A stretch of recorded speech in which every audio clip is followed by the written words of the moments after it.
নেতা রাহুল গান্ধীজিকে নিয়ে যেভাবে তারবির সিং মারোয়া উনি বিজেপির সাংসদ যেভাবে কুরুচিকর মন্তব্য করেছেন এবং শাসানি দিয়েছেন যে রাহুল গান্ধী নাকি ওনার দিদার মতন ওনারও অবস্থা হবে, তা অত্যন্ত দুঃখজনক এবং নিন্দাজনক। যে ভারতবর্ষের স্বাধীন ভারতে আজকে যেভাবে বিরোধী দলনেতাকে একজন সাংসদ হয়ে একজন সংসদের প্রতিনিধি হয়ে যেভাবে এই ধরনের হুমকি দিচ্ছেন, সেটা অত্যন্ত নিন্দাজনক এবং দুঃখজনক ব্যাপার। তাই আজকে শিলচর জেলা কংগ্রেস ওনার পুষ্পপুতলিকা দাহ করে আমরা প্রতিবাদ সাব্যস্ত করেছি। আগামী দিনে আমরা আমাদের নেতা রাহুল গান্ধীজির জন্য যদি এই ধরনের কোনো শাসানিমূলক বক্তব্য কেউ দেয়, তাহলে কংগ্রেস দল বসে থাকবে না।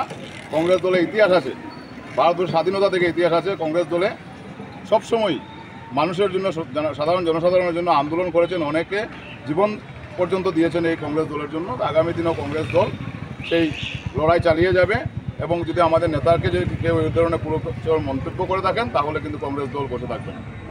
নমস্কাৰ, মই অজয় ফুকন আৰু এইখিনিতে সমূহ এনি ভাৰত চেনেলটোৰ যিসকল কৰ্মকৰ্তা আছে সকলোৰে মোৰ ফালৰ পৰা শুভেচ্ছা জ্ঞাপন কৰিছোঁ। অসমৰ আচলতে সংবাদ জগতত নতুনকৈ আচলতে এটি আত্মপ্ৰকাশ ঘটিছে আমাৰ নিউজ চেনেল এনি ভাৰত, আৰু এনি ভাৰতৰ এটা খুব ধুনীয়া এটা অনুষ্ঠান হ'বলৈ গৈ আছে।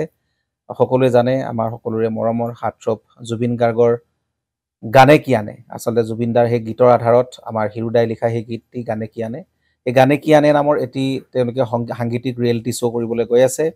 আৰু 15 আগষ্টৰ পৰা গোটেই আৰম্ভ হ'ব। প্ৰথম অডিশ্যন অসমৰ ধেমাজি জিলাত আৰম্ভ কৰিব। গতিকে সমূহ যিসকল প্ৰতিভা আছে, যিসকলে গান ভাল পায়, যিসকলে তেওঁলোকৰ নিজৰ প্ৰতিভা আচলতে দেখুৱাব বিচাৰে, এই ৰিয়েলিটি শ্ব'ত গানে কি আনে এই প্ৰতিযোগিতাত অংশগ্ৰহণ কৰক আৰু খুব ধুনীয়া আপোনালোকে সুবৰ্ণ সুযোগ লাভ কৰিব।